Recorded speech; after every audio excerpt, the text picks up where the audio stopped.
Bonjour à tous, voici ton message du jour. Alors là, je te parle de parcours sacré très clairement, en tout cas dans cette relation extrêmement forte avec cette intense connexion. Si vous avez des doutes, sur la relation dans laquelle vous êtes, Sabrina avait publié une vidéo sur les différents types de relations et ce qu'elles engageaient, en tout cas dans les contrats d'âme que vous aviez. Donc je vous invite à retourner la voir. Si des fois vous ne la retrouvez pas, n'hésitez pas à me laisser un commentaire et on tâchera de la republier afin que vous puissiez vous y retrouver.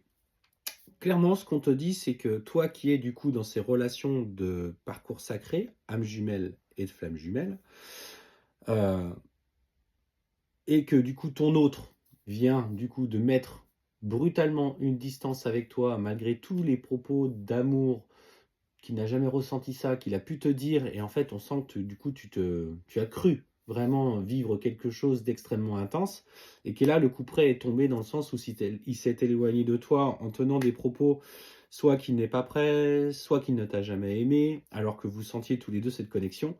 Là clairement ce qu'on te dit, c'est que tu es dans l'étape ultime de développement pour toi-même. Alors, ce qu'on te dit déjà dans un premier temps par rapport à la question que tu te poses, c'est que plus que jamais aujourd'hui, tu vas ressentir la présence de tes guides.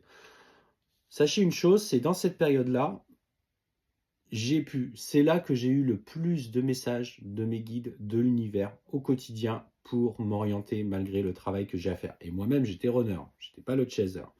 Le chaser, encore plus, dans un premier temps, reçoit énormément de messages pour le rassurer. Parce qu'on te dit simplement que lève le voile de l'illusion.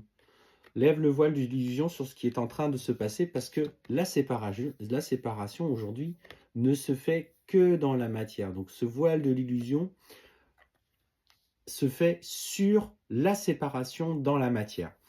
Clairement, vous êtes effectivement dans ce qu'on appelle le monde matériel séparé de votre autre et par des interactions qu'il va y avoir, mais à l'intérieur de vous deux, pour le coup runner et chaser, vous allez toujours ressentir l'énergie de votre hôte qui va constamment vous tirailler. Alors soit sur quelque chose de positif, soit sur quelque chose de négatif, en fonction des périodes que vous allez traverser et surtout des épreuves et du nettoyage que vous allez faire dans le travail que vous allez effectuer. Et ce qu'on te dit, c'est lève le voile de l'illusion sur justement la fin de relations physiques que vous avez eues, car vient là la période de recentrage à soi, et là on te parle d'isolement, et justement que tu dois te placer dans le silence vis-à-vis de ton autre. Alors, se placer dans le silence, surtout, c'est s'écouter soi, c'est se recentrer sur soi. Et en fait, il y a ce vrai cheminement qui se met en place dans le sens où on doit se connaître soi-même, dans ses parts de lumière comme dans ses parts d'ombre, parce que nous en avons tous, et c'est légitime.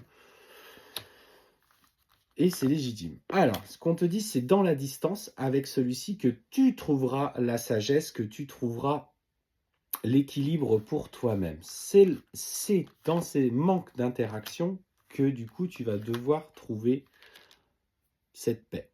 Alors, on te dit dans un premier temps, les conseils que l'on te donne et que nous, on nous donne souvent, c'est commencer à découvrir cette part de vous-même en pratiquant de la méditation. Je sais, c'est pas facile pour tout le monde, surtout quand il y a le mental qui revient, mais sachez simplement vous placer dans un endroit à peu près avec les volets un petit peu fermés, vous mettre un casque, éventuellement, si vous avez du mal à vous concentrer, enfin à lâcher prise, faire une activité peut-être physique un petit peu avant, ça irait la tête pour fatiguer un petit peu le cerveau. Et ensuite, vous pratiquez ces méditations conscientes. Et ce qu'on te dit, c'est que dans ces méditations, tu vas recevoir les messages de tes guides. Là, tu vas être encore beaucoup plus ouverte, ça va ouvrir ton chakra coronal et ton chakra du troisième œil de manière beaucoup plus grande.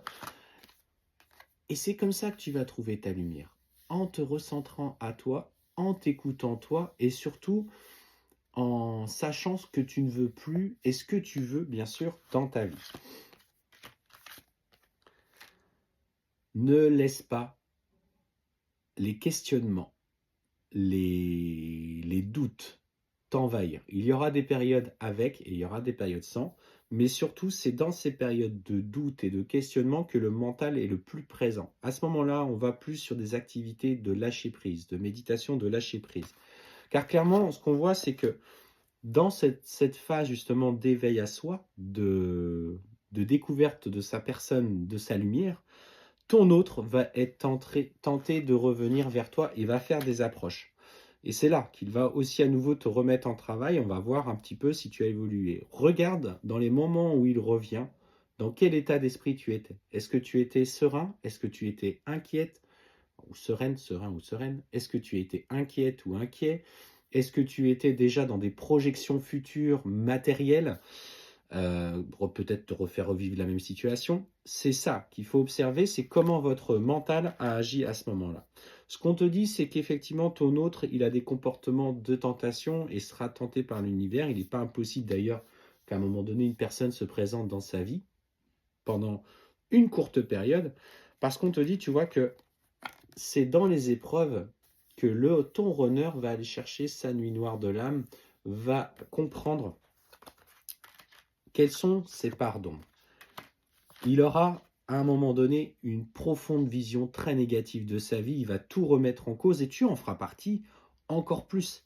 Mais il a besoin de passer par là pour, tu vois, changer et envie de concrétiser quelque chose avec toi.